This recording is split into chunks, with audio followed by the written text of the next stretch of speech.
Hello friends, आपका स्वागत है हमारे यूट्यूब चैनल स्टडी समथिंग पे।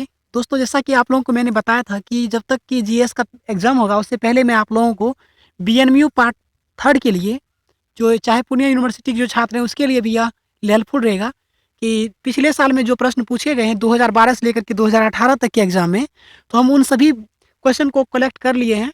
आप उसका पीडीएफ चाहे तो डाउनलोड कर सकते हैं। हो सकता है मैं लिंक इस वीडियो के डिस्क्रिप्शन बॉक्स में डाल दूँ या फिर आप यहाँ से देख सकते हैं। तो चलिए हम ज़्यादा ना समय लगाते हुए प्रारंभ करते हैं आज के इस टॉपिक को। और ये है स्पेशली साइंस जीएस का जो पेपर होगा, जीएस या ईवीएस पेपर जो होता है इन्वायरमेंटल स्टडीज, उसके सारे क्वेश्चन हमने इकट्ठा यहाँ कर लिया है। तो चलिए प्रारंभ करते हैं उस क्वेश्चन को अब दिखाना। क्वेश्चन जैसे यहाँ देख सकते हैं, यहाँ हम 2012 से प्रश्न को देखे हैं। 2012 से इसलिए लिए हैं कि कुछ महत्वपूर्ण टॉपिक जो होते हैं, मतलब कि क्वेश्चन जो है रिपीट हो रहे हैं। इससे आपको यह समझने में मदद मिलेगी कि किस टाइप के प्रश्न हैं और कैसे पूछे जा रहे हैं ये बार बार। तो देखिए यहाँ पे कुछ ग्रुप में बटे होते हैं। ये आर्ट्स के लिए है कि सेक्शन ए में दिया जाता है कुछ प्रमुख विस्तृत रूप। देखिए इनमें से जो है ना जनरली सबका रिपीटेड ही हुआ है, कभी ना कभी पूछ ही दिया फिर दोहरा करके। इसके बारे में कह रहा है विस्तृत रूप में लिखने के लिए। दूसरा ऑप्शन जो देख रहे हैं आप, show your acquaintance with the following, मतलब इसके बारे में आप क्या समझते हैं। जैसे टेलीको क्या है, इसके बारे में क्या समझते हैं। आरटीआई क्या है, इसके बारे में आप क्या समझते हैं, इसके बारे में आपको बताना है। लोकपाल बिल है, इसके बारे में पूछा जा सकता है। तो ये है जीएस के पेपर 2012 का हम दिखा रहे हैं आपको। एक इन्वायरमेंटल स्टडीज में जैसे हरित क्रांति आ जाएगा, फसल चक्र, वैश्विक उष्णता को ही ग्लोबल वार्मिंग कहते हैं। इसका कभी कभी नाम चेंज करके दे देता है तो छात्रों को कठिनाई होती होगी। तो यही है, वैश्विक उष्णता को ही ग्लोबल वार्मिंग कहते हैं। हम इसके ऊपर बहुत जल्दी ही वीडियो देने वाले हैं, जीएस के लिए भी कुछ इंपॉर्टेंट टॉपिक पे। और ग्रुप बी में देखिए है 5 उर्वरक का नाम लिखिए। आपको इसमें किसी भी 5 उर्वरक का नाम लिखना है और इसके उपयोग को वर्णन उपयोग के बारे में बता देना है।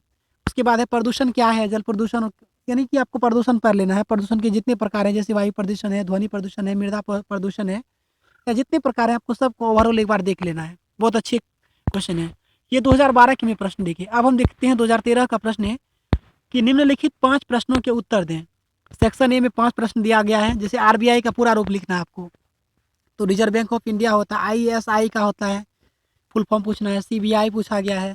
तो जितने भी शॉर्ट फॉर्म पूछे गए हैं, मेरा प्रयास रहेगा आपको एक दो दिन में इन सभी शॉर्ट फॉर्म का मैं विस्तृत रूप जो है बहुत जल्द प्रोवाइड करवाने चाहता हूँ। तो बहुत जल्द आपको मेरे चैनल पे मिल जाएगा। इसी में देखिए सेक्शन ए में जो और बी, सेक्शन ए में जो है 2 तरह के प्रश्न होते हैं। एक तो पहले विस्तृत रूप लिखना है, दूसरे बारे में, जैसे टिस्को, इसके बारे में आपको कुछ लाइन में, जैसे 5 लाइन तक में आपको इसके बारे में लिखना होता है। टिस्को के बारे में है, कोसी बांध है, बाढ़, राष्ट्रीय विद्युत निगम क्या है, अजंता के बारे में आपको लिखना है। ऊपर पूछ दिया कोणार्क का सूर्य मंदिर, कोणार्क के बारे में पूछा था, यहाँ पे अजंता पूछा है। देखिए यहाँ भी कोणार्क पूछा है। बिहार दिवस, एड्स, इसके बारे में आपको टिप्पणी लिखना है। बीएन मंडल के योगदान का भी वर्णन करना है। फिर है अन्ना हजारे के ऊपर आपको कुछ टिप्पणी लिखना है। सुनामी क्या होता है ये आपको बताना है। 3G स्पेक्ट्रम क्या है, इसके बारे में क्वेश्चन पूछा गया था। ये 2013 का प्रश्न देख रहे हैं। इसमें परिस्थितिकी तंत्र या जिसको इको सिस्टम भी कहते हैं, इस पर निबंध लिखना है आपको।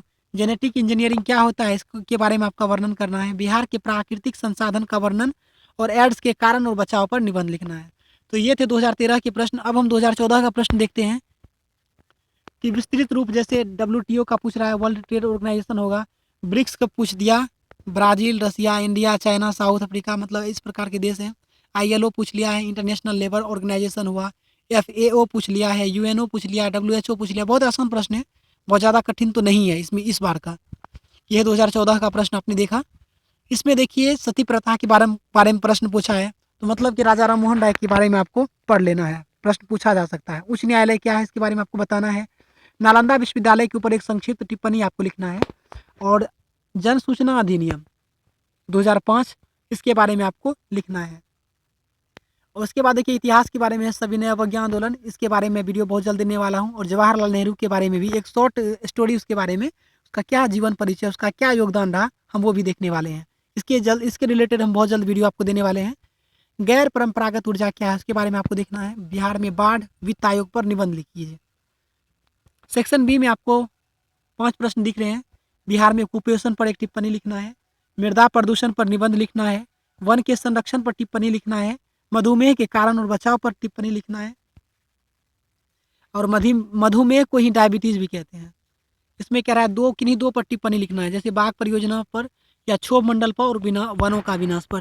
देखिए क्षोभ मंडल क्या होता है, हमारे पृथ्वी का सबसे नजदीकी मंडल जो है, जैसे समस्त वायुमंडल को 5 परत में बांटा गया है, तो उसमें सबसे नजदीकी जो मंडल है वह क्षोभ मंडल कहता है। क्षोभ मंडल को आपको इंग्लिश में नाम दिया जा सकता है ट्रोपोस्फियर। क्षोभ मंडल को ट्रोपोस्फियर भी कहते हैं और इसे विश्व परिवर्तन का छत भी कहा जाता है। मतलब जितने भी मौसमी घटना होता है सब क्षोभ मंडल में ही होता है और यही कारण है कि इसे परिवर्तन मंडल भी कहते हैं। इसके बारे में भी हम बहुत बहुत जल्दी वीडियो देने वाले हैं। कुछ इंपॉर्टेंट फैक्ट के बारे में 2-3 प्रश्न को एक वीडियो में कलेक्ट करके 10-15 मिनट का वीडियो हम इन सब के बारे में डिस्कशन करने वाले हैं। चलिए देखिए 2015 का प्रश्न है, इसके बारे में विस्तृत रूप लिखना है। MOM क्या होता है, UNO क्या होता है, ये तो आप ऐसे देख सकते हैं। चाहे तो आप इसका स्क्रीनशॉट ले सकते हैं, वीडियो को पॉज करके स्क्रीनशॉट ले लीजिए, या फिर टेलीग्राम के अगर आप यूजर हैं तो सर्च कीजिएगा, आपको टेलीग्राम पे जाकर सर्च कर लेना है स्टडी समथिंग, मेरे चैनल का सर्च कर लीजिएगा, वहाँ पे आप ज्वाइन कर लीजिए, हम आपको वहीं PDF दे देंगे।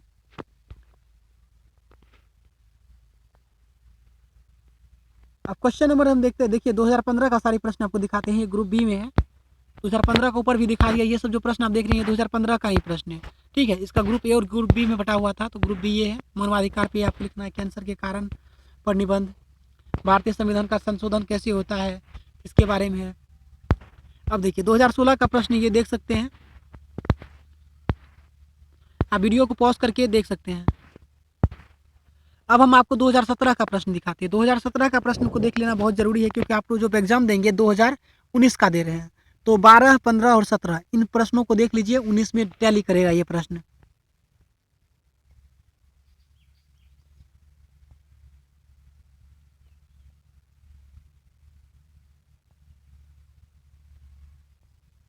अब हम आपको 2018 के प्रश्न दिखाते हैं, जो कि मैंने क्वेश्चन बैंक ना उपलब्ध होने के कारण हमने आप फिर कहीं से उपलब्ध कराने का प्रयास किया है, तो ये गेस्ट पेपर का ही है।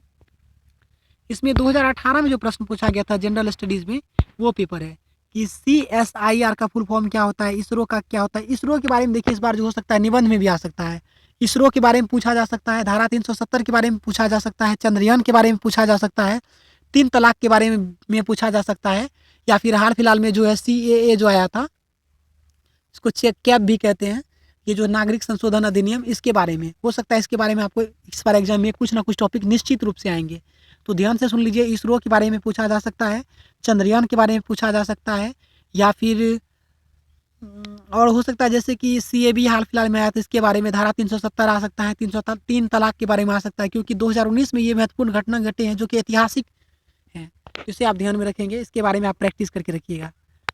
इस प्रकार है भारत में वर्जित मौलिक अधिकार, ये देखिए वर्जित नहीं होकर के वर्णित होगा, क्वेश्चन गलत टाइप हो गया है, वर्जित नहीं होगा, कह रहा है कि भारतीय संविधान में वर्णित मौलिक अधिकारों का वर्णन करें, इसके बारे में है। फिर कुछ है, कुछ टिप्पणी लिखना है। ग्रुप बी में देखिए ये इतने प्रश्न है, जैव विविधता के बारे में पूछा गया है, ग्रीन हाउस प्रभाव क्या है, ग्रीन हाउस प्रभाव को ही ग्लोबल वार्मिंग कहते हैं या वैश्विक उष्णता कहते हैं। देखिए प्रदूषण के बारे में यहाँ भी प्रश्न पूछ लिया गया है। तो ये थे कुछ महत्वपूर्ण प्रश्न जो 2012 से लेकर के 2018 तक के एग्जाम में पूछे गए हैं। तो मुझे उम्मीद है आपके लिए यह वीडियो काफ़ी हेल्पफुल रहने वाला है और रहा भी होगा। तो वीडियो को लाइक कीजिएगा, चैनल को सब्सक्राइब करके कमेंट कीजिए, अगर आपको इससे रिलेटेड कुछ अगर सस्पिशन है, अगर आपको और भी कोई समस्या है तो कमेंट कीजिए, हम निश्चित रूप से आपको उत्तर देने का प्रयास करेंगे। तो चलिए मिलेंगे हम आपको अगले वीडियो के साथ, तब तक के लिए धन्यवाद।